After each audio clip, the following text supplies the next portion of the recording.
Good morning, Judge Kelly. Good morning. We do have representatives from both sides as well as the court reporter present. Okay, let's begin.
Sorry about that. Hit the wrong button as usual. Morning, all.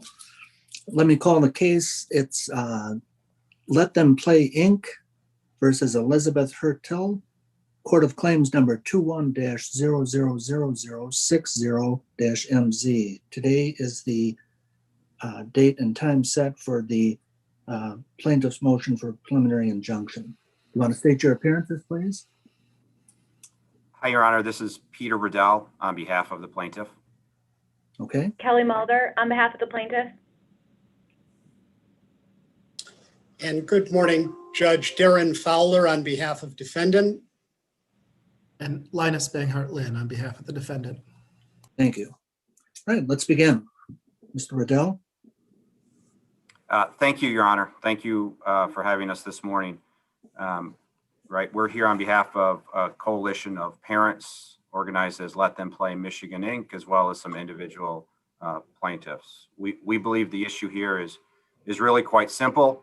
Does the director have to comply with the Administrative Procedures Act when issuing an order of general applicability? We believe the answer to this question is yes. Through our briefs, we believe we have demonstrated the 4 factors that the court needs to consider when deciding whether to issue a preliminary injunction. I won't go through those. I think we've handled those fairly well in our brief. The parties, believe it or not, I think actually agree on a handful of things. The first thing is we believe that the director does have the authority to control communicable diseases. We think that the director has taken action that has statewide general applicability. And we agree that athletics is an important part of a student's health, academic growth, providing them skills that they need to be a successful adult and are vital to a student's physical and mental health.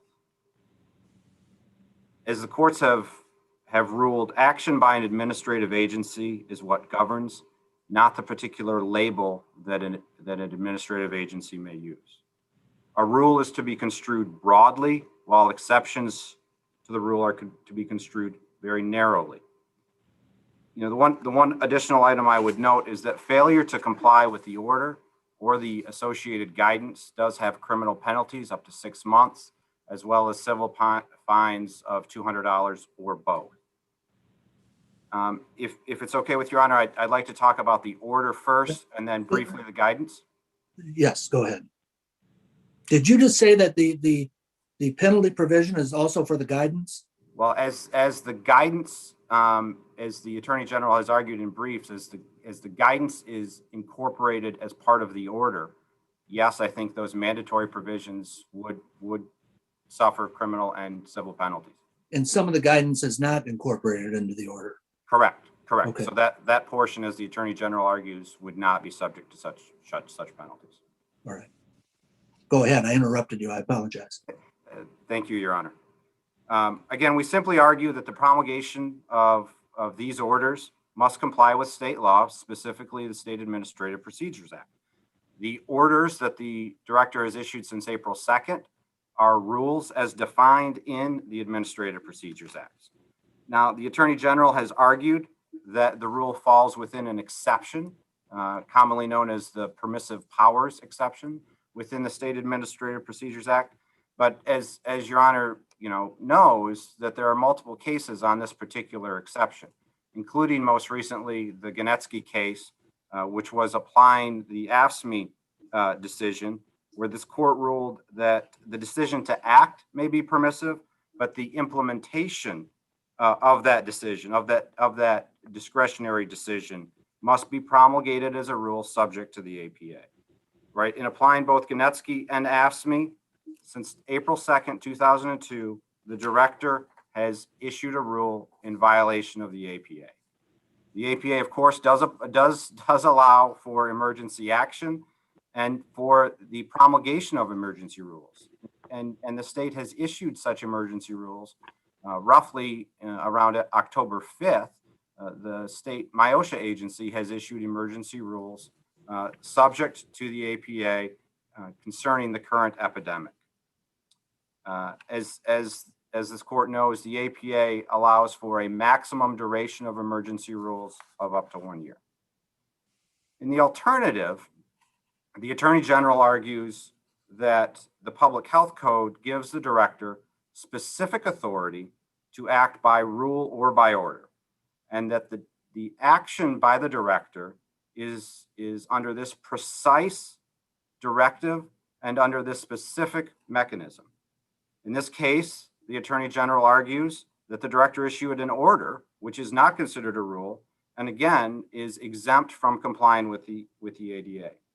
The problem with this argument, however, Your Honor, is that there is no precise directive, for example, about mandatory testing of healthy individuals in the Public Health Code, which is what has occurred through this particular epidemic order. In any event, there is a specific provision within the APA that governs this particular situation. We alluded to it in our reply brief.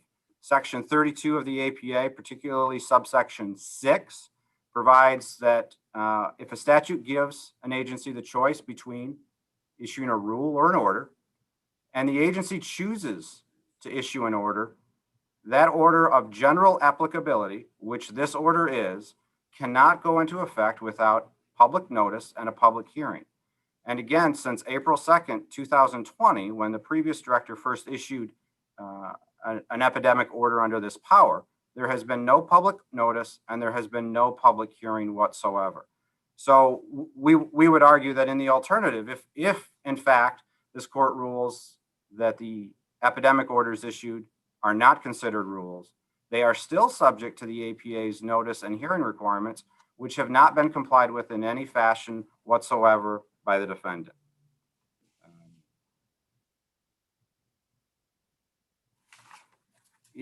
I'd like to talk a little bit more about the guidance now specifically, Your Honor. Okay. The Attorney General has stated that the Public Health Code provides, again, a precise directive to act through a specific mechanism for certain epidemic-centered purposes, and the guidance, right, are not issued under that specific mechanism. The Public Health Code provides that the director may issue an emergency order prohibiting the gathering of people for any purposes and other procedures to be complied with. It specifically states by emergency order. It does not talk about instructions. It does not talk about guidance. It does not talk about anything else. Anything associated with the guidance is clearly invalid as they have not been promulgated under the APA. If they have no binding effect, then those provisions which do tend to incorporate the order, again, are not effective, whether they're instructive or whether they're anything else. Frankly, they should have no effect whatsoever, no force of law. They cannot incorporate, the order cannot incorporate an FAQ, an infographic, a guidance, anything else. It is specifically in the Public Health Code that the director can only issue emergency orders.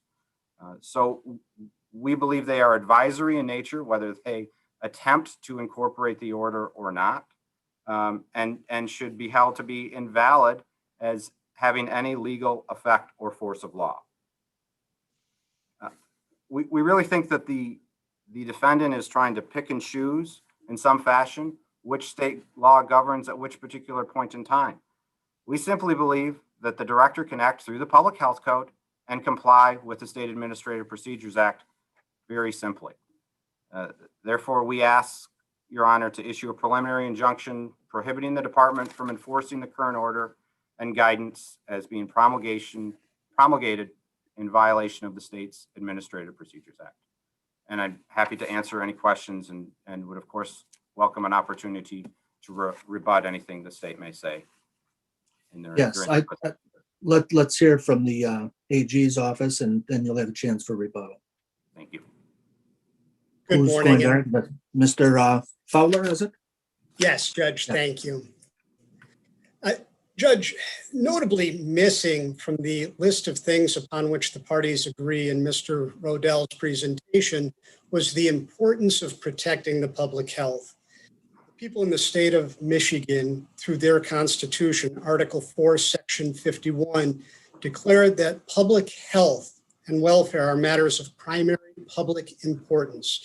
And the people in that constitutional provision charged the legislature with the responsibility to enact laws in furtherance of that directive.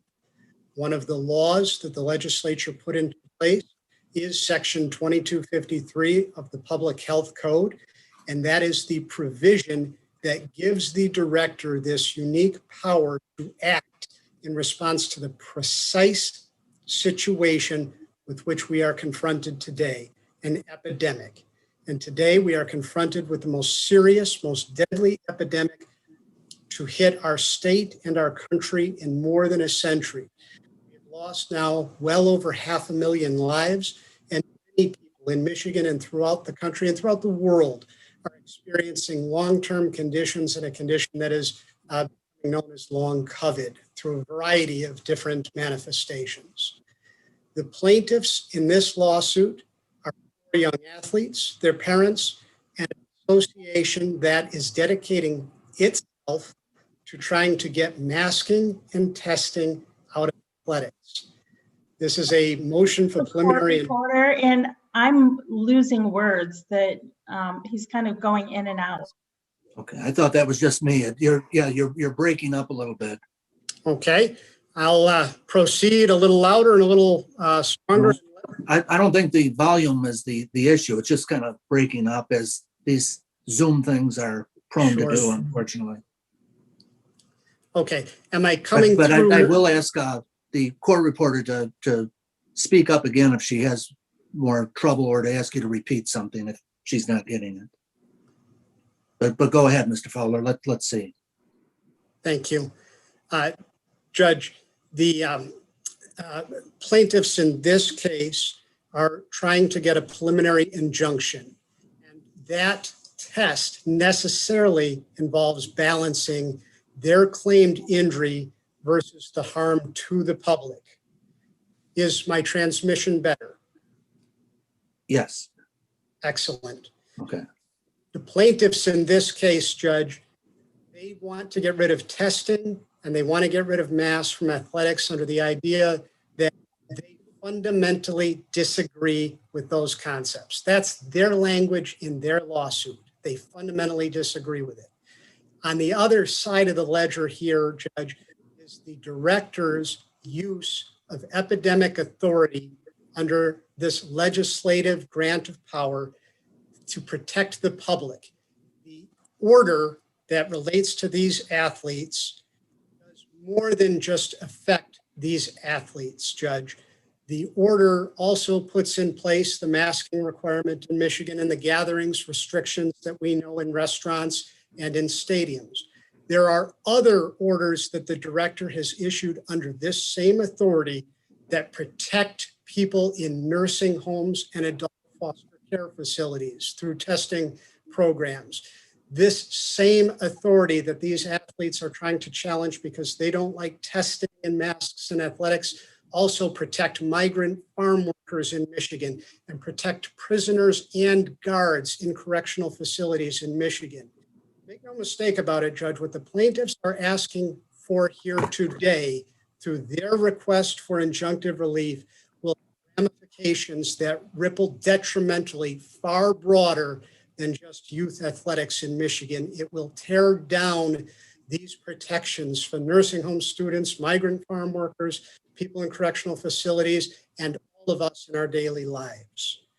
On balance, in a preliminary injunction analysis, the plaintiffs cannot prevail on that kind of theory.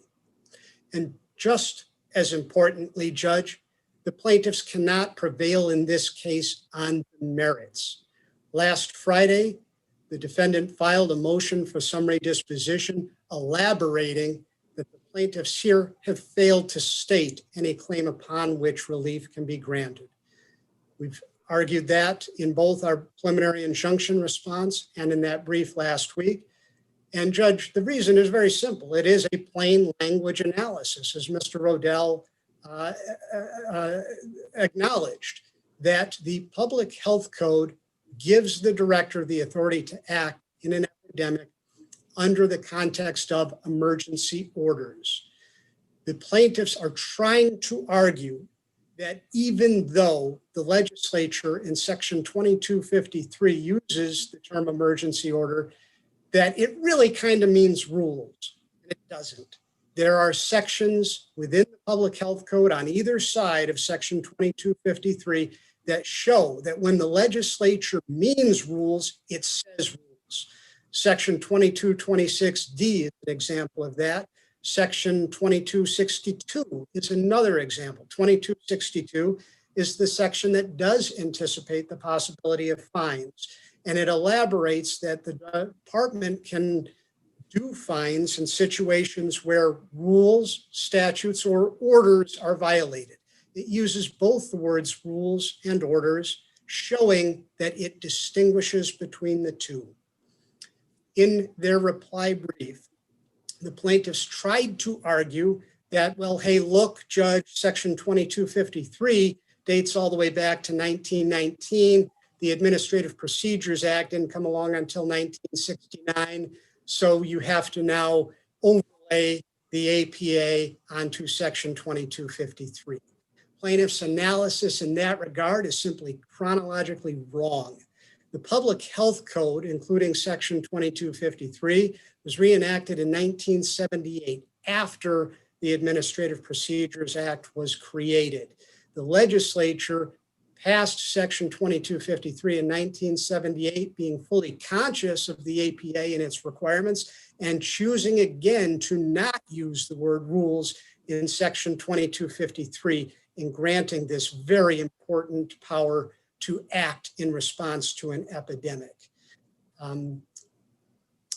In plaintiff's presentation, Mr. Rodell tried to argue that the Administrative Procedures Act contains another provision that was highlighted in their reply brief at MCL 24.232 subsection 6 that also makes in their mind clear this notion that orders have to be done through administrative rules.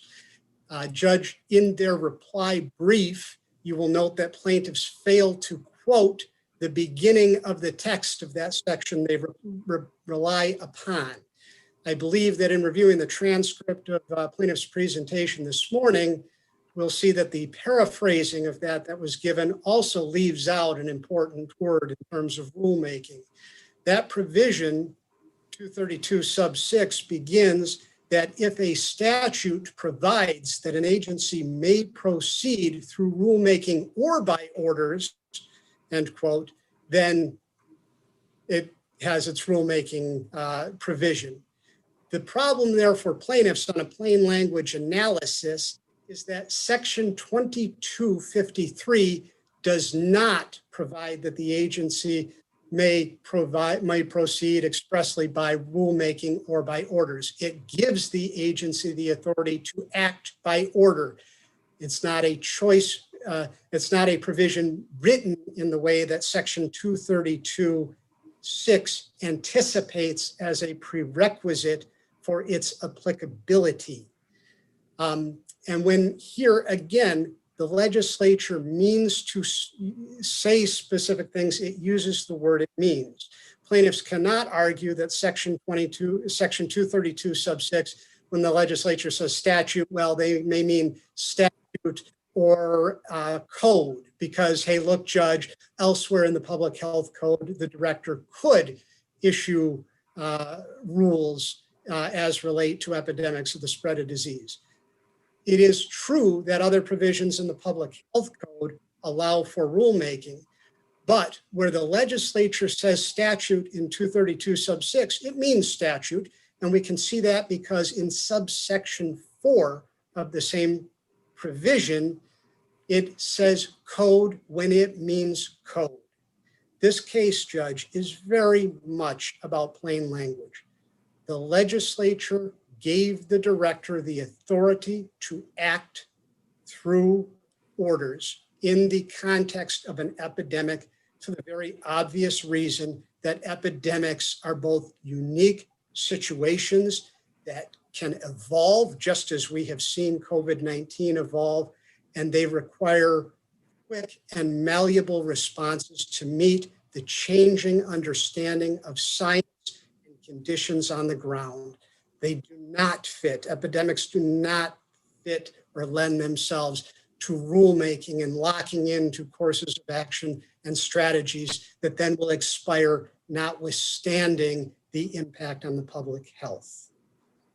So, Judge, to the extent that you are inclined to rule on the motion today or soon, the defendant asks that you deny this motion and preserve intact the many measures that have been taken to protect Michiganders. And failing that, we ask that you defer consideration of plaintiff's preliminary injunction request till you've received full briefing on the merits and can resolve the defendant's summary disposition motion. Just a point of clarification. I mean, the order was entered on March 19th, the guidance on the 20th, correct? That is correct, Judge. Some of the guidance is in the order, some is not. For instance, I believe contact tracing is only in guidance and not in the order. Do you take the position that the guidance is binding? In other words, what happens if they don't follow that? You seem to be indicating that there's no remedy or penalty or enforcement mechanism with the guidance. Is that your position? Correct, Judge. The guidance does not have the force and effect of law, so it is not a rule because it falls within that subsection 7H exception. The order does implement the testing, it does order the testing, and yes, it does point to the guidance as elaborating. The plaintiff's argument there simply becomes one of form over substance. Only the order is enforceable, only the order comes with the concept of penalties, that it says, look at that document for an elaboration of what is being ordered here, doesn't negate where the authority is coming from or being manifest. And, at the end of the day, if, Judge, you saw something in plaintiff's argument that it needs to be within the order itself, then I'd submit that the appropriate remedy would be declaratory in that regard so that the intent stays in effect and the department can simply take the text that's in the guidance and add it to the order itself. But that is ultimately why it becomes really a form over substance argument. Well, that was my next question. If they don't have to follow the guidance, you simply can put it into an order, or at least your position is that, and then the guidance becomes the order. Why not just do that to begin with?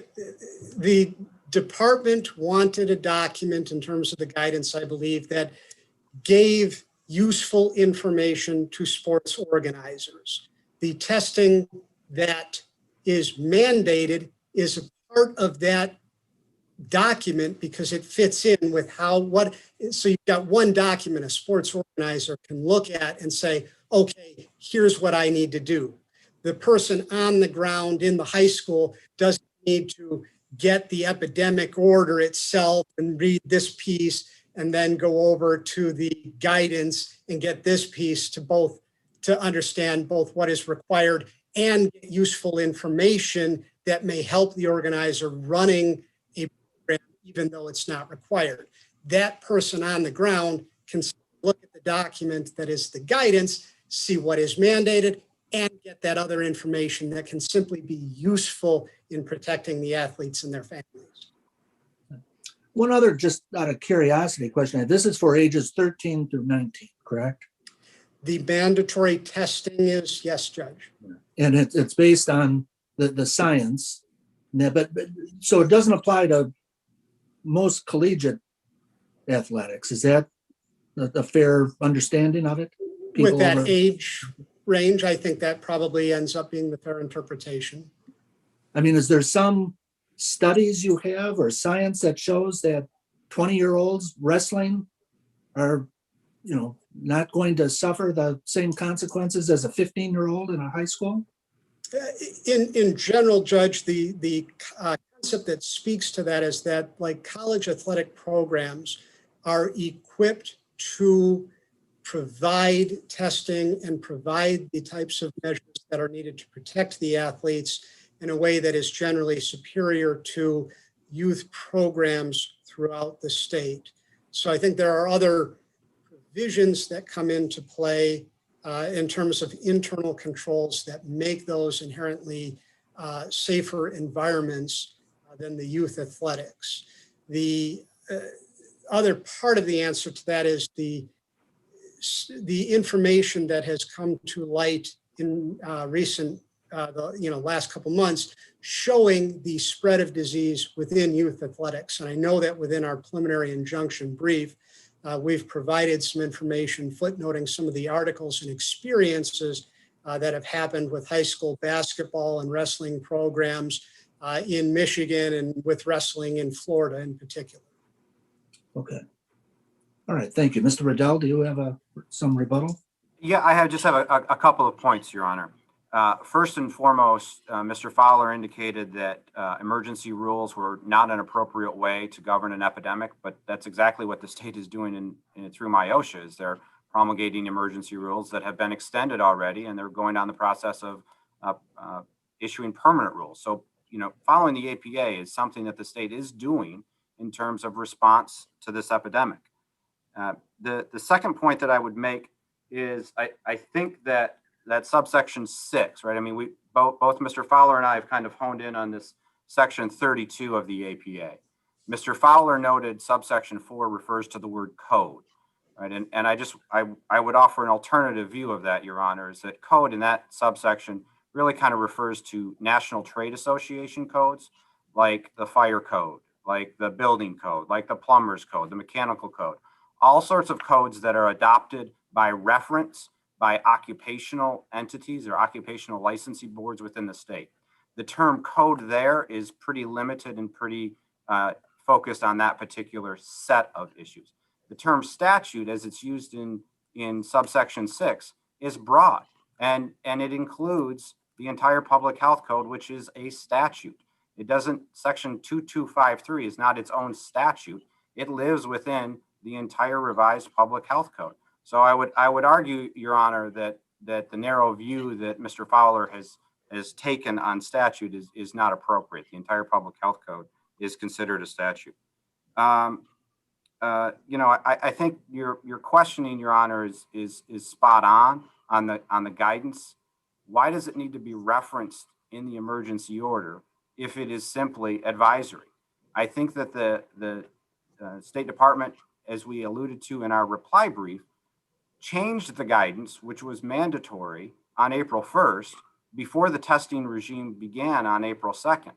There is no notice, there's no hearing. The failure to comply with the mandatory provisions of that guidance bear criminal penalties. All we're simply asking is that the public be given an opportunity of notice of these orders and an opportunity for a public hearing as afforded in the Administrative Procedures Act. If in the alternative, you do not believe, as the Ganetsky and AFSCME decisions allude to, that these are actually rules. Okay. All right. Well, I'm not going to rule right from the bench here, but I do assure you I'll have something out soon. Okay, there are a couple other matters I have to look up on it, but I'll have something out as soon as I can. All right. Thank you both. Thank Judge, you. thank you. Okay.